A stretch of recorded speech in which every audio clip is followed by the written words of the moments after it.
petit peu de lecture, ça va nous faire du bien. Les poules de Yael Braun-Pivet, nourries par des CRS réquisitionnés pour l'occasion, son entourage dément. Donc si son entourage dément, c'est que c'est vrai. Partir en vacances en famille, la présidente de l'Assemblée nationale aurait demandé à des policiers d'entretenir ces poules, ce que dément fermement son entourage. Voilà son visage, vous la connaissez tous, c'est Yael. Et donc elle a des poules et elle demande à des CRS de s'en occuper. Tout simplement. On va lire l'article, on va essayer de comprendre pourquoi du comment, blablabla. Yael Braun-Pivet a-t-elle demandé aux policiers chargés d'assurer sa protection de nourrir ses poules en son absence. Donc c'est sa sécu privée. C'est ce qu'affirme le Canard enchaîné ce mercredi 13 août, qui explique que la présidente de l'Assemblée nationale, partie en vacances en famille, a fait cette requête très particulière auprès de la prestigieuse CRS1, spécialisée dans l'escorte de personnalités publiques et des missions de hauts dignitaires. C'est peut-être des poules de luxe, voilà. C'est des coqs de luxe, et donc il fallait s'en occuper, comme si c'était des hauts dignitaires, des députés peut-être, mais donc il fallait s'en occuper.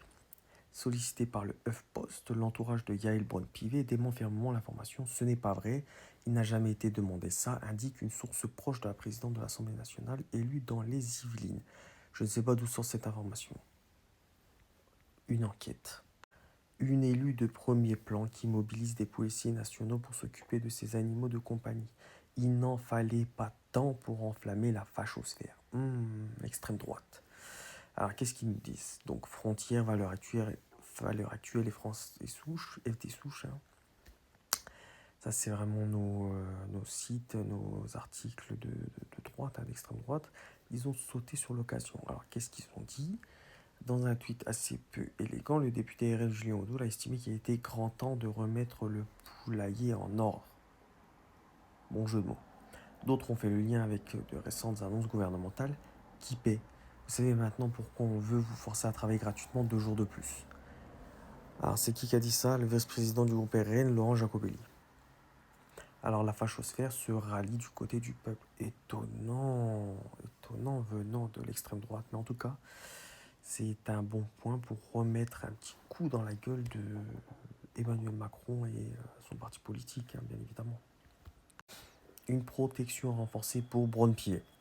Pourtant, les menaces contre Yael Braun-Pivet sont bien réelles. En avril, elle avait décidé de rendre public un courrier reçu d'une violence inouïe qui promettait d'éliminer, et je ne dirai pas, faire attention, des menaces, une haine assumée, immonde, donc ça vous le lirez vous-même. Je n'ai jamais cédé à l'intimidation, expliquait-elle alors. Et donc c'est pour ça qu'elle a une protection, bien sûr, quand on est une personnalité publique aussi importante, on est obligé d'avoir une protection, mais d'en abuser autant pour nourrir ses petites poules, on a vu vraiment meilleur comme méthode. Destinataire d'autres messages insultants et nauséabonds, quel plaisir, d'accord, on va pas tout lire. La présidente de l'Assemblée nationale parcourait à ce moment-là la France pour des séances de dédicaces. Depuis 2023, elle bénéficie d'ailleurs d'une protection renforcée. Donc voilà, grosso modo, elle utilise des policiers qui ont un rôle spécifique pour son plaisir au quotidien. Donc il n'y a pas vraiment de preuves pour l'instant, je sais pas, c'est simplement, je pense,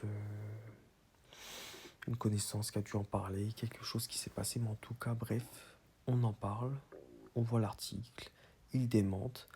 Je ne sais pas s'il y a des preuves spécifiques, parce que là, on n'a vraiment aucune information particulière, mais en tout cas, si ça s'avère être vrai, c'est vraiment l'idiotie du macronisme à l'état pur, quand on demande de travailler 2 jours de plus pendant les jours fériés, on arrive à ce stade-là. Et donc, eux utilisent les services publics. Voilà, ils utilisent des policiers, ils utilisent tout ce qui peut être avantageux pour eux, pour leur petit quotidien. Et ça, c'est vraiment malheureux. Bref, dites-nous ce que vous en pensez en commentaire, bien sûr, toujours dans le respect.